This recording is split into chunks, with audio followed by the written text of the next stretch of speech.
Hello everybody, good evening. This is News 9. We're live from our studios here at Kokomlemle, also on our affiliates across the country. Well, tonight, fuel prices are dipping, but transport fares remain sky high. We'll hear from some commuters crying out for commercial transport operators to slash fares and ease the burden on households. Once fuel has been brought low, transport must come low. Even the cost of food, everything must be affected. The way it affects it when it raises, so must it affect it down when it comes down. But the Ghana Private Road Transport Union says it is unrealistic to expect any cuts in transport fares. The Association of Ghana are not planning any decrease of transport fare now. Why? Because we have 5 components that we use in determining the price increment or decrement. As I'm speaking with you, it is only fuel that is gaining downward trend. Also had commuters face long waits, trek miles and sweat it out at bus terminals in Accra and Kumasi with workers, students and traders bearing the brand of scarce commercial vehicles. Since yesterday, people have not gotten buses. Some people came yesterday to try and go get a bus to school, but there was no bus, so they had to go back home. And President Mahama says his government's crusade against illegal mining is beginning to yield results, with some water bodies starting to show signs of recovery. We're implementing sustainable practices, protecting forests and water bodies, and investing in renewable energy and strengthening climate adaptation for vulnerable communities. In business. Well, the president has also been talking about the fact that the current program with the IMF should be the last, following significant progress made on stabilizing the economy. And coming up in sports, former GFA President Kwesi Nyantakyi reveals that he was set to become CAF president prior to his 2018 exit. And a bit later, in a historic move, Asantehene Otumfuo said to do the second pays a landmark visit to the Inspector General of Police, commending officers for their unwavering service to the nation, often in challenging conditions. But it is fair to say that through it all, the service has maintained a level of commitment and professionalism we should be proud of. Whenever and wherever you have been called upon to undertake international duties, you have acquitted yourselves with full credit.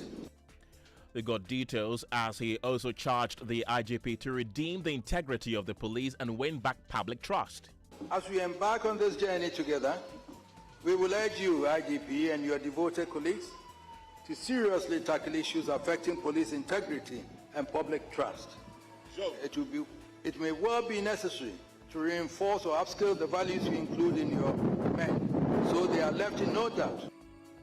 The latest of these and many other stories are coming up in the next 60 minutes. You can also be a part of this show by sending us a WhatsApp on 055 11 11 997. My name is Kenneth. Gyasi, details after this. So again, let's begin tonight's broadcast on transport because commuters are ramping up pressure on private commercial transport operators to reduce fares following continuous reduction in fuel prices at the pump. Petrol is now selling at 10.99 cedis or less thanks to the city's strong performance and drop in oil prices on the world market. But commuters are feeling the pinch. They're asking transport operators to slash transport fares to ease economic pressure on households. But one thing about Ghanaian is when government reduces their fuel price, they normally don't reduce the price of goods and services. When they are increasing the fuel, they quickly jump to it and increase their goods and stuff. But if something can be done about the reduction of the prices, it should just come down a bit. And I think we'll all be okay with it. Once fuel has been brought low, transport must come low. Even the cost of food, everything must be affected. The way it affects it when it raises, so must it affect it down. When it comes down, everything. Like the market women who carry stuff from the hinterland, it's transport they talk about. That's why they come and increase prices here. If there is a reduction, we need to accept that because each and everyone will benefit after it. But if there is a reduction, we don't accept it. How is the opposite or the other one? So if there is a reduction, then we need to consider that there is an increment. It should be on the note that there is not going to be a problem to each and every one of us. Those are the voices of some frustrated commuters. But the Ghana Private Road Transport Union, GPRTU, is rejecting these calls, describing them as unrealistic. According to the union, spare parts prices continue to be on the high, as well as other factors which affect the prices of fuel. Samuel Amwa is the deputy PRO of the Ghana Private Road Transport Union. We have been seeing some reductions on petroleum products, and it's clear. And someone will ask why, drivers are not reducing their transport fares. For the past year, and that was the beginning of 2025, drivers started complaining about, by then the fuel prices were high. During around June, April, thereabout, we were asked to reduce our transport fares by 15%. This reduction came by the reduction of petroleum products. We were looking forward for the other component, that like the spare parts, the lubricant, and the taxes to also come down, but they couldn't do that. We complained, and the promise we gave the public was that in as much as spare parts are high and fuel is not the only component we use, we are trying as hard as we can to to hold on with our current transport fares, so that we can actually end the year without Well, another transport union, the Concerned Drivers Association, is also rejecting calls to reduce prices. David Aguado speaks for the group. The Drivers Association of Ghana are not planning any decrease of transport fare now. Why? Because we have 5 components that we use in determining the price increment or decrement. As I'm speaking with you, it is only fuel that is gaining downward trend, and then that of the inflation is gaining downward trend. But the rest 3 are upgoing. The lubricant, the price is not coming up, but the price remains at where it is. But as I'm talking with you, the spare parts are skyrocketing. I heard you were saying spare parts dealers say they have reduced price of spare parts. It is not true that they have reduced the price of spare parts. At the last time, if I recall, when we meet with them at the minister's office, the trade minister's office, they told us it is only SUV and then that of Land Cruisers that they have reduced their prices.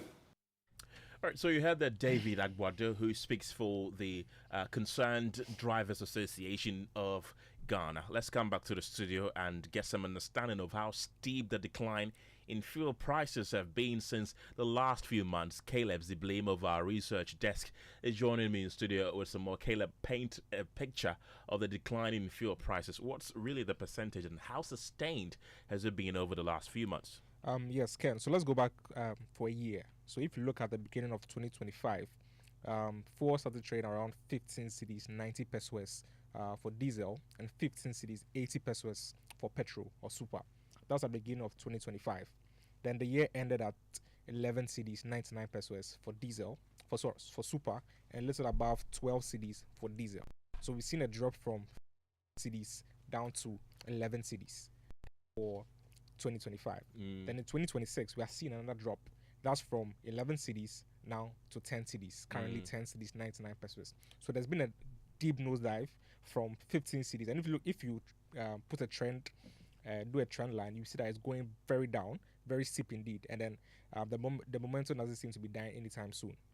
Because if you look at the external side, crude oil prices are still subdued, about $60 a barrel. And then if you look at the performance of the cedi, and these are the 2 main factors that influence the price of petrol at the pumps: the price of the crude oil in the market and the performance of the Ghanaian cedi. These 2 things are doing very well, and the projection is that going forward they will remain doing very well, and fuel prices again will fall moving forward. Caleb Ziblim, thank you very much. Let's go onto the telephone lines right now and speak to Samuel Amwa, who's the deputy spokesperson of the Ghana Private Road Transport Union. Duncan Amwa is also the executive secretary of the Chamber of Oil Consumers. Gentlemen, thank you very much for your time this evening. Let me begin with you, Samuel. Within the last 1 year, fuel prices have gone down in Ghana by about 50%. Why do you still insist, your association, that you're not going to reduce the fares prices? Thank you very much for having me on the show. Let me take this opportunity to say good evening to your listeners. Yes, we said that the fuel price has come down a little bit. Samuel, if you can kindly reposition yourself well. We said earlier, fuel price is not the only component we use to run our businesses. We also use spare parts, we use lubricants, we use taxes, we pay taxes. So we complained that even last year, way back last year, even when we were asked to reduce our 15%, we did. But the complaint was that the spare parts was still the same. As I'm speaking to you, late last year, we had an engagement with the spare parts dealers. They made us understood that some of the parts has reduced, but to most of the vehicles we used to, serve the public. That is the Toyota buses, the Sprinter buses, and Nissan buses. Those ones, they found it difficult to get them. That is why they have not been able to reduce those ones. So we met them earlier before the national officers went on Christmas recess, of which we are that will be next week on the 12th, for us to sit down, check on how much percentage has been reduced on the petroleum product. Then we also check that of the spare parts and other things. They also promised that they are trying to do something about those vehicles that we are using in the past, for them to also, work on it, for us to some reduction on it. Then we also know what to do as to if it has gotten to the point where we can also reduce our transport and our others are going to be affected. Is that to say that you are in the consideration stage as to whether to reduce the fares? Yes, I used to say that we are not normally happy to see transport fares going up, because if the transport fares are high, most of the passengers that normally join vehicles for shorter distances, they prefer walking. So when it happens like that, we lose, clients. And if the prices are down or the fares are down, it attracts more passengers to come to our various stations. It's a business that we are running. So we have to make sure that, we serve the passengers, and we, the transporters, also have to make sure that whatever we earn, we can also save some for our vehicles and all other things. So if, when every time or when we see any reduction on the petroleum product and we say we are coming up transport fare reduction, and we don't consider the other things, it may happen that going forward, even vehicles will break down and we will not have money to repair them back. But Samuel, the concerns really have been that if the prices of petroleum products go up, take you too long to increase your fares, and for more than a year we've seen a 50% decline. Although you've mentioned that petrol or fuel prices are not the only things that you consider into reducing your fares, but they are a major factor. So don't you think that the commuters are actually right in demanding that at least you reduce the fares now that we've seen substantial reduction in fuel prices? And from what my colleague told me, we are going to or likely to see further reduction. Sure. Yes, actually, as you are saying, you are 100% right. It's not like any time you see an increment of petroleum product, then we just come up and increase our transport fares. We have a percentage threshold. If you follow our communication, or if you follow GPRTU, there are times where you see other transport unions coming up with increments. The GPRTU will quickly call them and instruct them not to increase transport fares, because we have not gotten to where there has to be an increment. Way back in April, when we were reducing the transport fare by 15%, by then the fuel prices dropped to 18%. That is when we were called for this reduction. Even by then, we didn't even consider that of the spare parts and other components. So this time around, we're checking on the percentage threshold right now. Yes, it's up to where it calls for a reduction. Okay. But when we consider the other components, you see, when, like maybe the fuel price has reduced about 10%, our point is it should be at a 10% threshold. Then we also check that of the other component before we get a specific percentage that will call for either increment or reduction.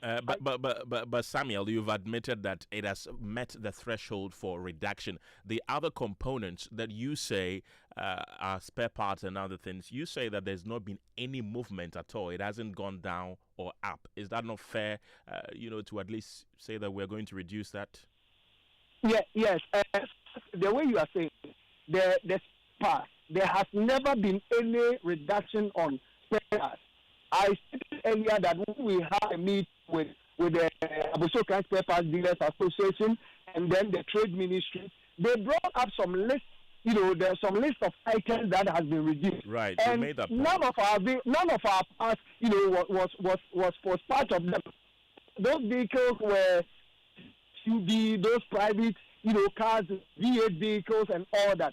Told them that we are using Sprinter buses, we are using Toyota buses, we are using Nissan buses, and those ones, if you say you have reduced your parts, and those parts has not been reduced, we don't use those vehicles to run our business. Then it means that what we are saying is right. So that was when they also came up that those ones are very difficult to get at outside market. That is why, up to date, they have not been able to reduce those ones. Even if I'm speaking to you, when the leadership of GPRTU returned back from the Christmas recess, we are having them making sure that those promises they did, and they are also working on them for them to also come up with a little reduction, so that we also see how we also come up with, if we have to reduce, how much percentage we have to do. GPRTU, we don't just wake up one day and we come up with an increment or reduction.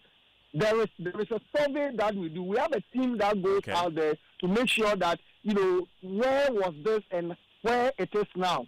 Right. How much was this and how much it is now. Then they'll put everything together. The leadership will sit down. Then they'll come up with whatever they want to come up with. Then we'll meet the transport ministry like we did way back in April when we had the 15%.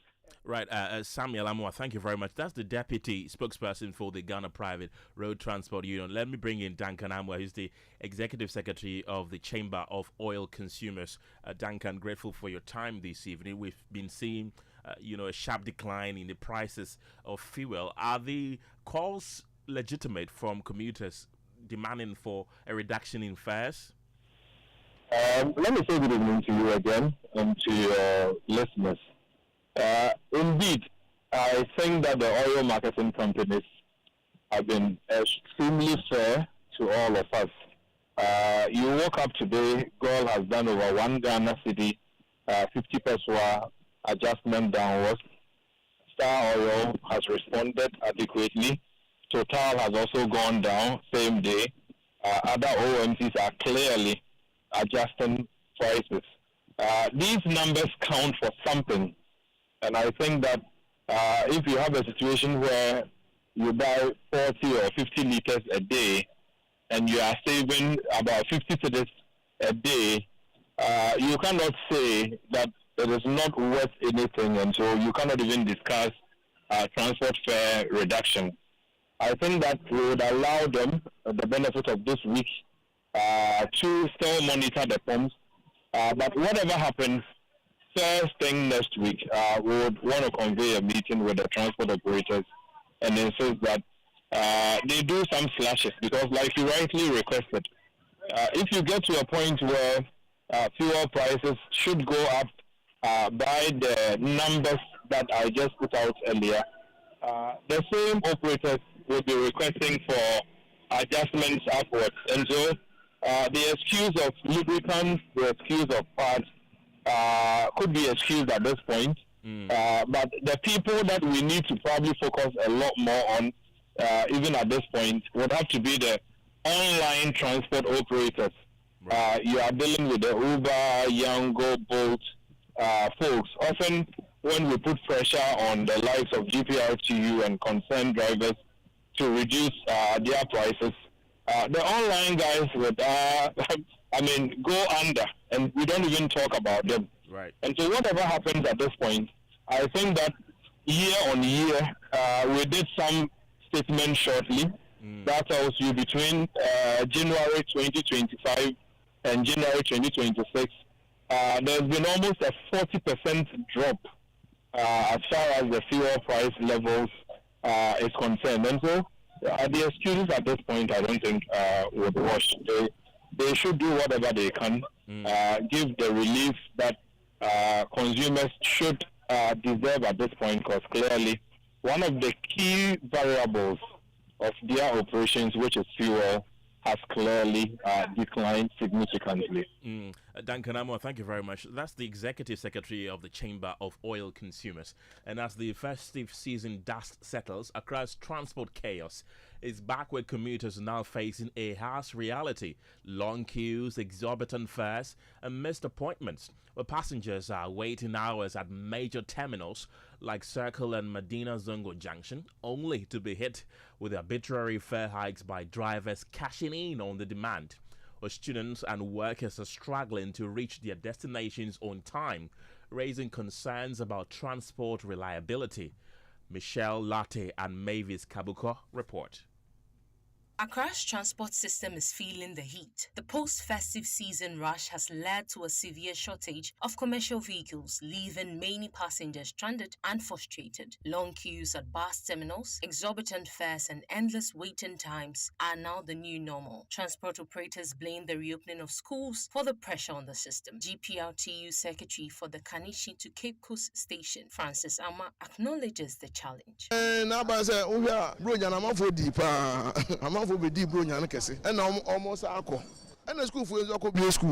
festive season brought in a lot of people in the capital, and many of them are traveling back. Unfortunately, school reopened at the same time, so the situation we are seeing today is due to the clash between school reopening and post-festive travel. When a bus comes, we allow the students to board. Some of our buses are undergoing maintenance and can't hit the road. The situation is taking a toll on daily life, with students, workers, and traders bearing the brunt. Some have resorted to walking long distances or waiting for hours at bus terminals. 2 o'clock. 2 o'clock, I came here at 2 o'clock yesterday, but we stayed for hours without getting a bus. The problem is, conductors don't follow the queue when selling tickets. They sell to anyone without considering those of us who have been waiting. I stood here from 2 a.m. to 8 a.m. I got tired and I left. I'm back again today, and still I can't get a bus. The buses which are currently present are spoiled, so we have to wait for the buses which have gone to Takoradi to come back. And our school has a rule that by 6 or 7, the gates are locked, so we'll be stuck. Yeah, we first went to where the small cars are, and we saw a long queue, so we decided to come here thinking this place will have big buses. It's very unfortunate. Commuters are calling on the Transport Ministry to intervene and provide relief. For Joy News, Michelle Latte and Mavis Kabuko. And in other stories this evening, President John Mahama says the fight against illegal mining is beginning to yield positive results, with some water bodies starting to clear up. He said that it has not been an easy fight. Speaking at the 77th Annual New Year School at the University of Ghana, he commended the Lands and Natural Resources Minister, the Anti-Illegal Mining Team, NAIMOS, and other stakeholders for their efforts. He urged them not to give up, but to continue the fight strongly. We'll hear from him in a moment, but first, the keynote speaker, governance expert, and business management consultant Ishmael Yamson also addressed the subject, stating that no economy can survive when its environment is sacrificed for the greed of a select few. The culture of impunity. Madam Chairperson, we want with horror as our pristine river bodies, the Pra, the Ankobra, the Birim, the Ofin, and many others, are turned into toxic mud by illegal mining. With this destruction, we see this destruction happening in broad daylight, often with the complicity of those who want to protect us. When a nation poisons its own water to feed the greed of a few, it is not just an environmental crisis, it is a spiritual collapse. That's Ishmael Yamson there. Let's get onto the telephone lines right now and speak to our presidential affairs correspondent Maxwell Akbagba, who was at the program on the University of Ghana campus. For more, Maxwell, President Mahama says the fight against illegal mining is yielding results, with some water bodies showing signs of recovery. Tell us more. We're still trying to get Maxwell Akbagba, who's our presidential affairs correspondent, to tell us a bit more on that particular subject, where President John Dramani Mahama said that the fight against illegal mining is yielding results. And the president also revealed that materials for the construction of a 10,000-bed facility hostel for the University of Ghana have been shipped and will be in Ghana soon. Listen to him. Today, most of our students have to live outside campus and travel to lectures every day. There have been a few unfortunate incidents where students have either been knocked down by vehicles and have died, or in a few cases been attacked by armed robbers and unfortunately lost their lives. It is preferable that we have as many of our students living on campus or as close to campus as possible. And that's why I was telling the Vice Chancellor a little good news. When I went to Singapore, we signed an agreement for a 10,000 student hostel in the University of Ghana.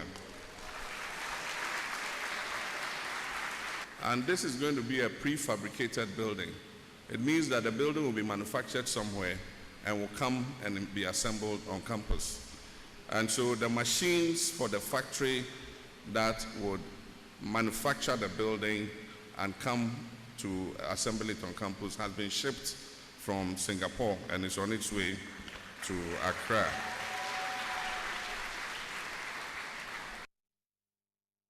All right, that's President John Dramani Mahama there. Well, he also noted that the recent traffic congestion on the Kumasi-Accra highway caused by church activities points to the urgent need for the new expressway. And one of the iconic projects under our big push is going to be the Accra Kumasi Expressway. And for those who have spoken against this expressway, I wish that they were in the traffic jam over the new year when one single church holding a convention brought the Accra Kumasi Road into gridlock for more than 7 hours. Accra is the biggest city in Ghana and the capital. Kumasi is the next biggest city in Ghana. And the traffic between these two cities, it's a shame that we have a single lane road linking our two major cities. This will be a thing of the past, and I'm looking forward to cutting sod. I'm looking forward to cutting sod early this year for the commencement of construction of the Accra Kumasi Expressway. Early this year too, I will inaugurate the task force that will begin the demarcation and design of the Green Digital City. This is a city that will straddle 3 regions, Greater Accra, Eastern and Volta region, and it will move some of the government offices and key institutions out of Accra into a new city. This will help to decongest the capital, Accra. That was President John Dramani Mahama, the University of Ghana campus, earlier today. And of course, he's been making a lot of comments, and key amongst them was the fight against illegal mining, which he says there has been progress. But let's find out really if the CSOs are convinced. Let's go into the telephone lines right now and speak to convener for the Media Coalition Against Galamsey, Ken Ashigbe. Mr. Ashigbe, grateful for your time this evening. President John Dramani Mahama says there's been progress since he took office in the fight against illegal. Agree with him? Well, I think we need to state that in terms of the appetite to fight, we've seen some positive signals from His Excellency the President. The Minister for Lands and Natural Resources has also been very decisive in the fight. One of the things you need to credit him with, when he became acting Minister for Environment, we've seen the repeal of the LI 2462 as well. We have seen the work that NAIMOS is doing so far as the fight against Galamsey is concerned. the number of arrests that have been done, the number of busts that have been done. But you see, as the president tells us about the improvement, the thing to do is to be able to get empirical data. When the CSOs met up with His Excellency the President, it's one of the asks that we had, that Ghana Water, for example, should be publishing the turbidity of water as we have. And we need to also be monitoring issues around the forest, the recoveries, the destruction, the level of destructions that we're talking about. The coalition itself, we have done some work in terms of the turbidity of water. And, so if we take the Brain River at the source, at Apampam, for example, we got 11 NTUs, which was great. But Brain River at Bensu, the same river, we're getting 16,800 NTUs.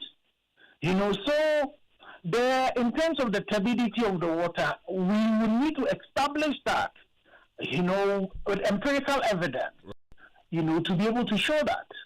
Another challenge that we would definitely be asking His Excellency the President about, in 2024, His Excellency the President in October had mentioned that to deal with the issue of Galamsey, it's the kingpin. And so for us as a coalition, our question is what is happening to the kingpin? There was a gentleman who was arrested in Ostino who was supposed to be a kingpin. He's been on bail. We're not too sure what's happening to that. The prosecutions of even a contaminant, we don't know how far that is going. If you take the Professor Frimpong Boateng report, it's replete with a lot of kingpins in there, not what's happening to them. The president himself had directed Attorney General to get the IOCO to do some investigations. We're not too sure what is happening to that. So the issues around prosecution, the issues around dealing with the kingpins is not being effective. We need to also concede that the issues around the responsible mining, that whole project, it's a good sign. What this current government has done seems to be an improvement of what the community mining scheme was, but it's also, there's still a lot of work that needs to go into that, and that needs to be pushed a lot more. Right. The issues even around NAIMOS, when we met with His Excellency, one of the promises that was given was the fact that NAIMOS was going to have permanent bases last year. That did not happen, so that's also outstanding. And for me, another important thing also is our MMDCs. How is it that the DCs and the MCs are waiting for the Minister for Land to leave Accra, to send NAIMOS into their regions to be able to back them? There are still communities where Galamsey is happening in plain sight. It's hidden in plain sight. So there's still a lot of work to be done. Right. But to be able to be conclusive about what the impact of this is, there are some data that we require. And I would ask the Ghana Water, because we're going to send an RTI to them, asking them to give us the data on the turbidity of water, not only the turbidity, the quality of water. So the quality of water index. How safe are we with the waters that we're drinking? We should be asking that question. Okay. Ken Ashigbe, thank you very much. That's the convener of the Media Coalition Against Galamsey. And that brings us to business. And George Riafe is here with the latest. George, what have you got for us? Well, coming up in business, President John Mahama hopes the current 17th program with the IMF will be the last, following significant progress made on stabilizing the economy. And consumers express excitement over more shopping outlets and malls implementing the revised VAT laws, which has resulted in some marginal reduction in prices of some goods and items. The business news on Newsnight is brought to you by MTN Business. Welcome to the new world of business. Kingdom Books and Stationery, your number one-stop shop for all your office essentials, syntax stands, and Pepsodent Herbal and Charcoal. You're welcome back to Business on Newsnight. Now, President John Mahama has indicated that he hopes the current program with the IMF will be the last by the country in seeking financial assistance to stabilize the economy.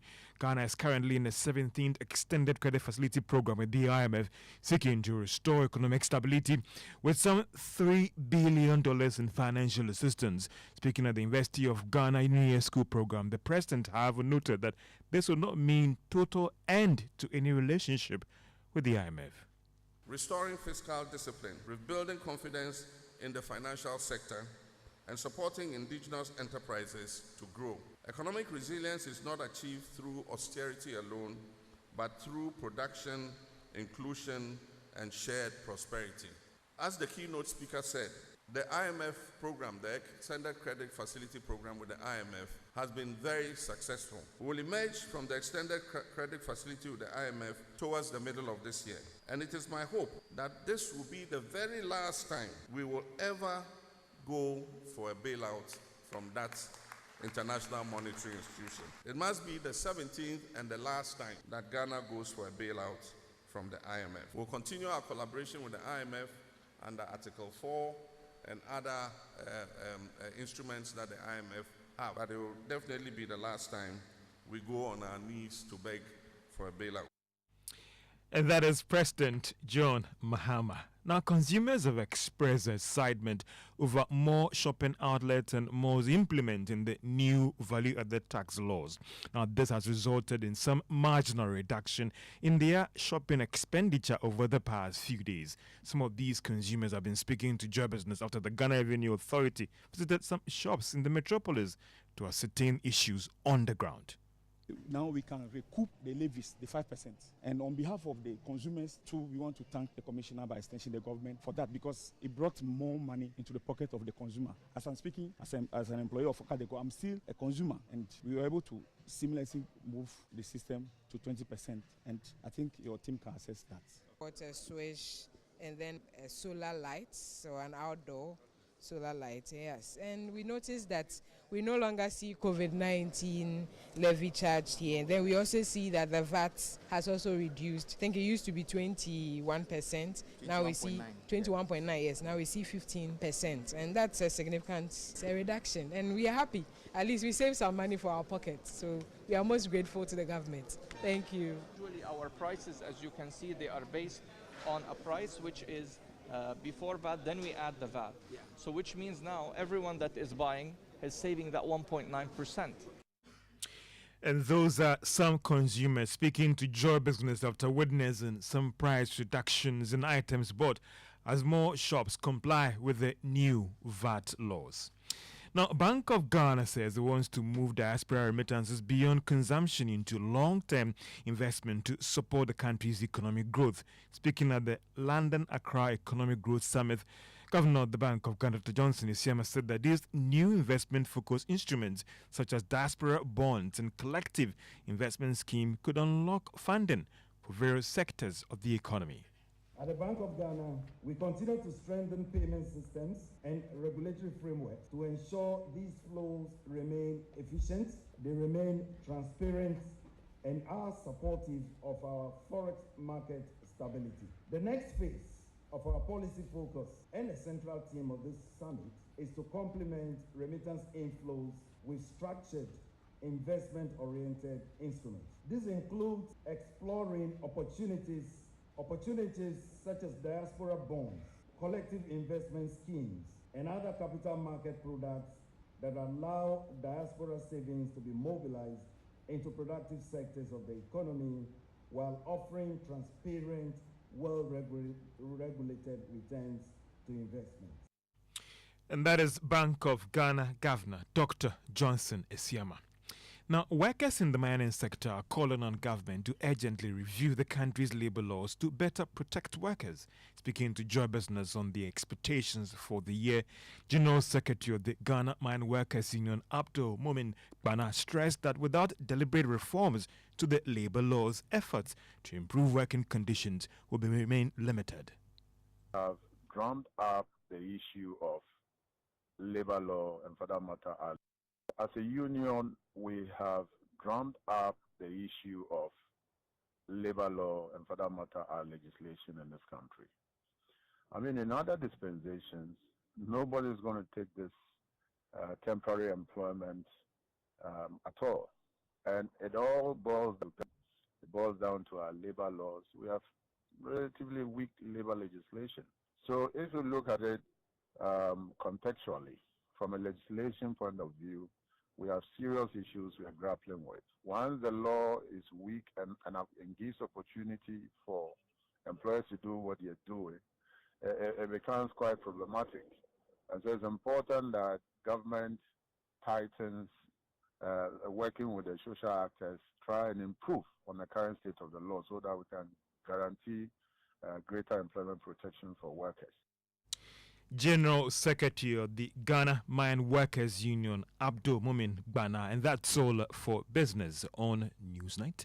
Back to you, Kenneth. Well, thank you very much, George, for bringing us the latest in business. Sports is next, and Benaya is here. Benaya, what have you got for us? Well, we're going to talk about the former Ghana Football Association president, that's Kwesi Nyantakyi. Now, he has revealed that he was positioned to become the president of the CAF Confederations of African Football, or let me say Confederations of African Football, that's CAF, before leaving football administration in 2018. Now, speaking on Joy News earlier today, Nyantakyi said his role as first vice president of CAF at the time made him the most senior official after the president placing him firmly for the top job. Now, according to him, he said his exit meant Ghana lost a rare opportunity to produce a CAF president, though he also believes the door still remains open for others in the future.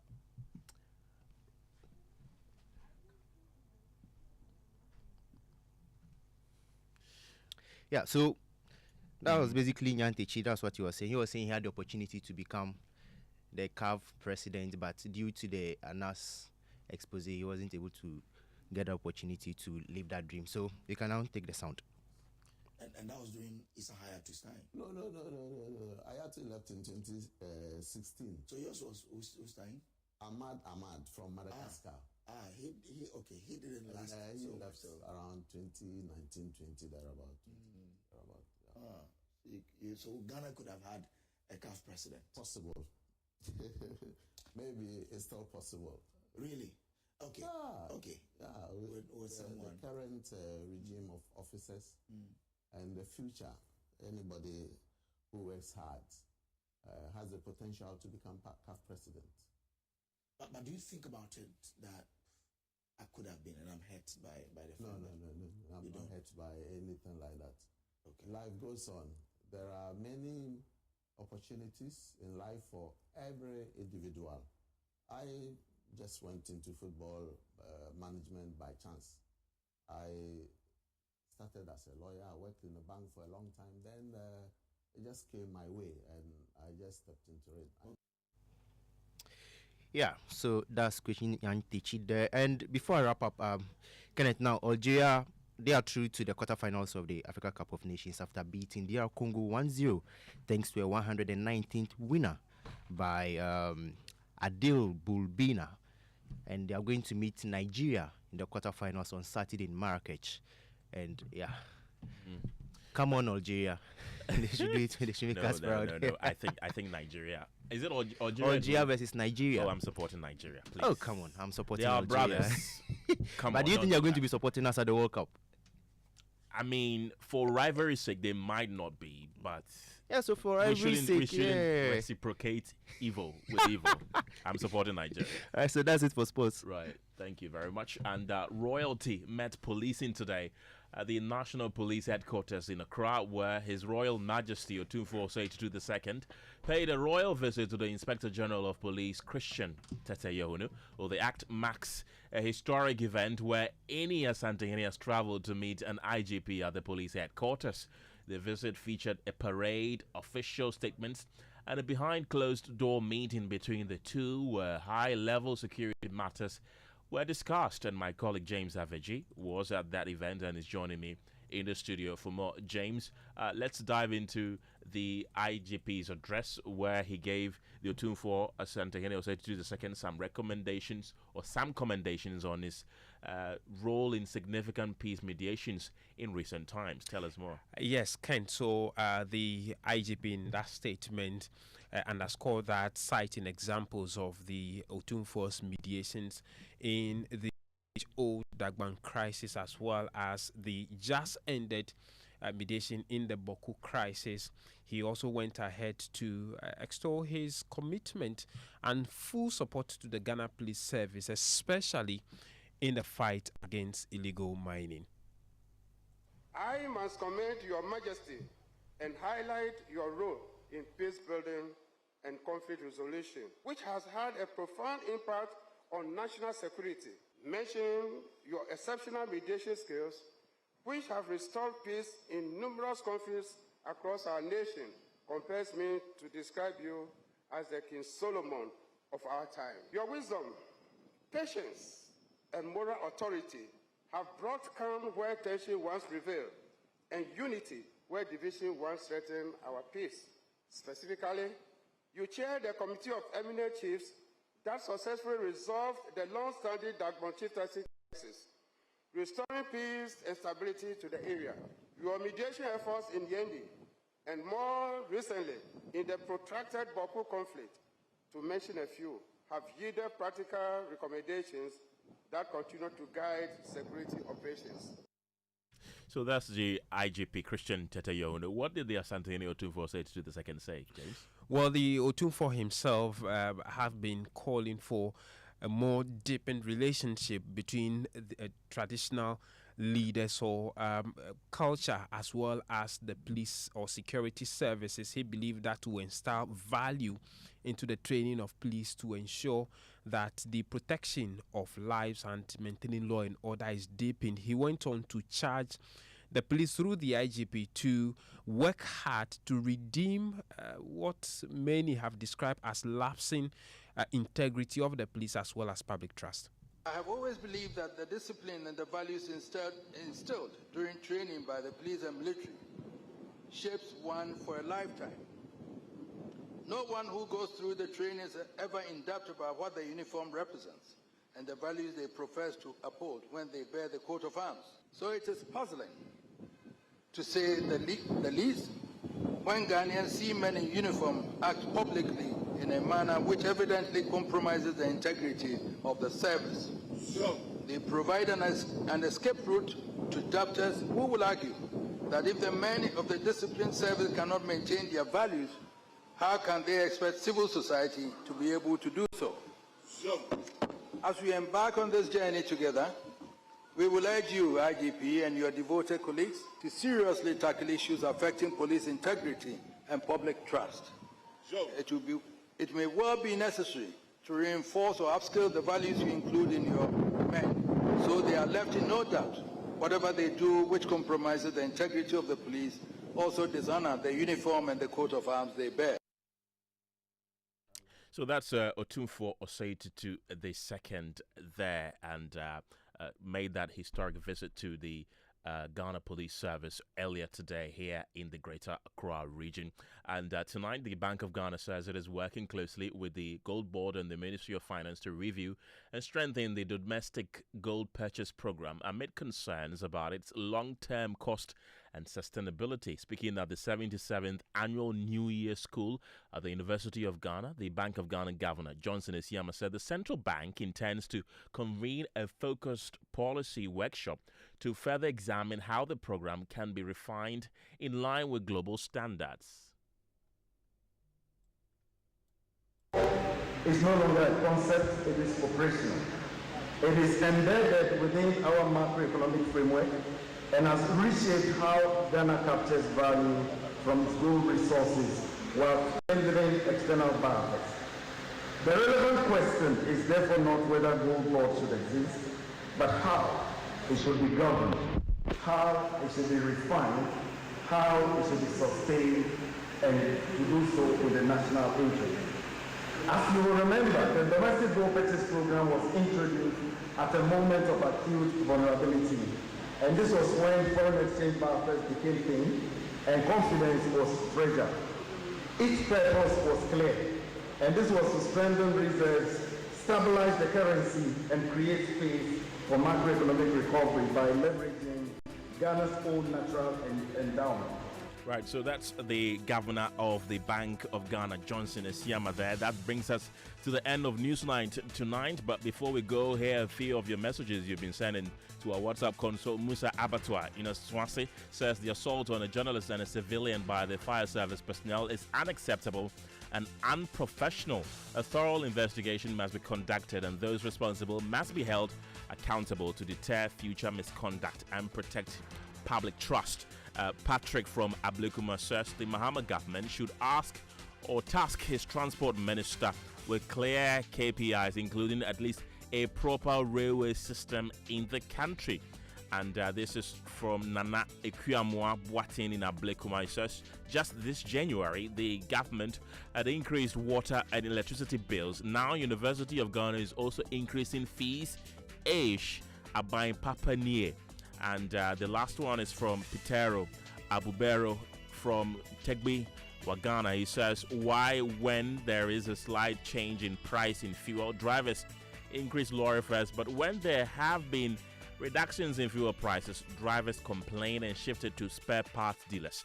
Well, those are some of your messages you sent us on our WhatsApp console. Thank you very much for being a part of this show tonight. My name is Kenneth. Gyasi, have a good evening.